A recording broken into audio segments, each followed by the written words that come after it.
네, 안녕하십니까. 천풀입니다. 빠뜨렸네요. 자타공인 경매 찐 천풀입니다. 계속되는 명도 이야기인데요. 혹시 우리 여러분들 중에서 낙찰을 받고 난 후에 그분들하고 같이 뭐 합의를 하기 위해서 찾아갔는데 여기 있는 물건은 내 거이 아니고 우리 친구 거다. 그렇지 않으면은 우리 뭐 친척 거다. 아니면은 제3자 거니까 손대지 마라. 이런 경우가 듣는 분도 있을 겁니다.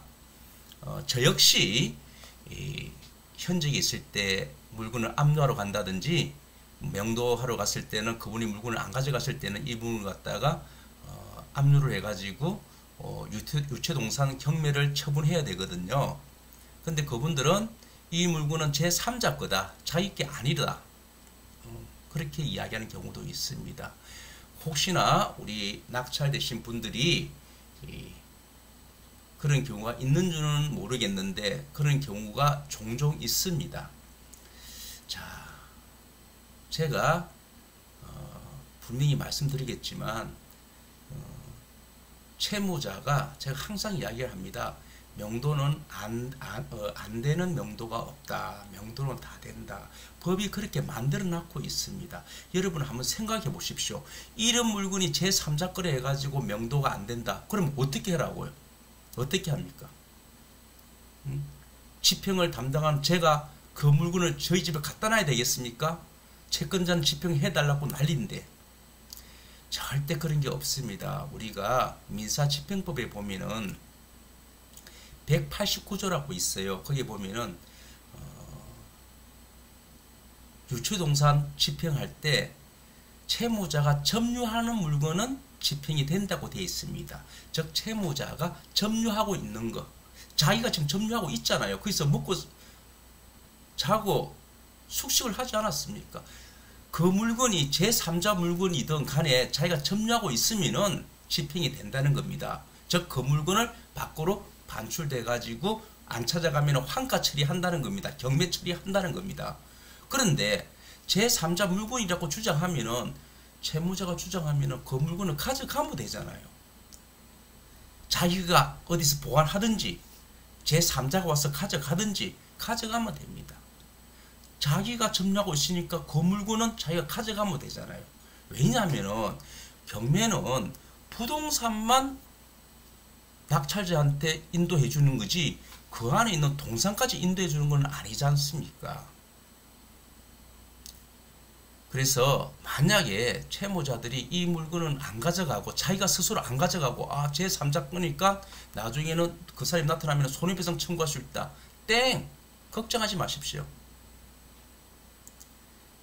집행관은 채무자가 점유할 수 있는 물건은 집행을 한다는 겁니다.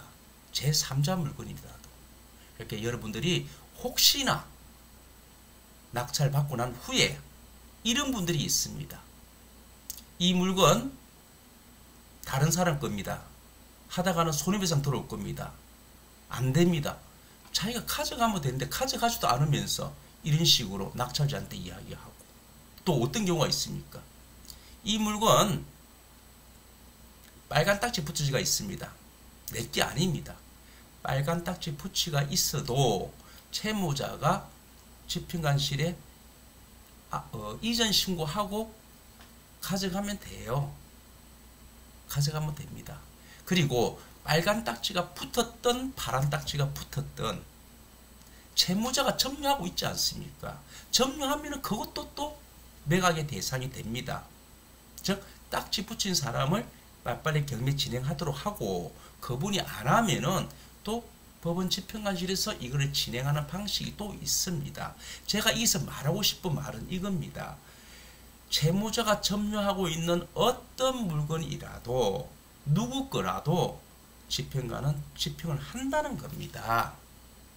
빨간 딱지가 붙어있던 파란 딱지가 붙어있던 물론 그 사람들이 낙찰이 되면 가져가면 되는 것이고 그렇지 않을 경우에는 채무자가 점유하고 있다면 해야 된다는 겁니다.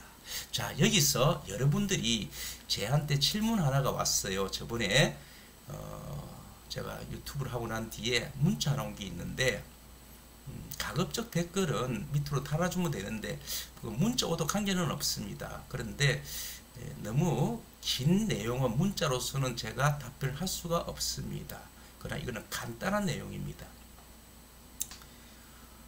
선생님, 그러면은 경매명도의 특급 비밀 백문백답에서 선생님이 주장하고 있는 것이 채권자의 적극적인 자세, 이 이야기인데, 그럼 적극적인 자세는 명도에만 해당됩니까? 아니 송달에만 해당됩니까? 뭐 이런 건데, 우리가 민사 집행을 할 때, 그리고 경공매, 그리고 건물주인 입장에서 채권 채무 관계 뭐든지 채권자의 적극적인 자세가 필요한 겁니다. 이 책의 키워드는 채권자의 적극적인 자세입니다. 만약에 여러분들이 제3자 민사집행법 189조 집행관은 채무자가 점유하고 있는 그 물건을 집행할 수 있다, 이런 내용을 알고 있다면 그 채무자 앞에서 적극적인 자세로 하게 되면은 아마 그분들이 더 이상 이렇게 하면 안 되겠구나. 그런데 만약에 여러분들이 이런 내용을 몰랐을 때는 그냥 그분들하고 협상할 때 그냥 내가 밀린다고, 계속 밀린다고. 협상은 주도적으로 쭉 칼자루를 자고 낙찰자가 해야 되는데 계속 밀린다고. 밀리다 보면은 시간 낭비, 또 합의금 또 많이 나가고 돈 낭비, 계속 내가 점유를 못하고. 여러분, 아주 간단합니다. 명도에 대해서 조금만 지식이 있으면, 명도 지식은 제가 말하는 민사집행법을 절대 외우는 게 아닙니다. 요령과 방법입니다. 여러분, 우리가 지금 무슨 시험 치는 것도 하는 거 아니지 않습니까? 외울 것은 없고 한번 읽어보면서 스스로 이해를 하고 하면 되는 겁니다. 제 책은 그런 식으로 적어놨습니다. 제가 어떤 식으로 어디고 경매를 해가지고 이런 내용은 절대 없습니다. 왜냐? 그런 것은 여러분들이 알아서 하면 되는 겁니다. 저도 시중에는 그런 책장이 많지만 또 그분들은 그분 나름대로 또 내가 또 인정하면서 또 읽어보는 것이고, 제 책은 제가 실전을 느끼면서 우리 민원인들이 그리고 낙찰자들이 이런 것 때문에 고민한 모습을 제가 많이 봤습니다. 그래서 제가 책에서 이런 문답식으로 넣어놨습니다. 아마 내년에 나올 책도 마찬가지 그런 식으로 되지 않을까 생각인데요. 여러분, 제 책 142페이지를 보시면은 내용을 자세하게 적어 넣습니다. 점유를 하고 있을 때는 집행이 된다. 그리고 어떻게 한다. 굉장히 쉽습니다. 쉽게 접근하는 겁니다. 이 물건이 물건을 봤더만은 이 물건 렌탈이다, 리스다, 전화하면은 가져올 겁니다. 이렇게 집행을 한다고. 얼마나 좋습니까? 근데 그 렌탈 물건이 끝까지 안 가져가면은 또 채무자가 점유했기 때문에 또 명도가 매각의 대상이 된다는 겁니다. 자, 여러분 걱정하지 마시고 제가 명도를 계속 이런 내용을 가지고 제가 유튜브 했습니다.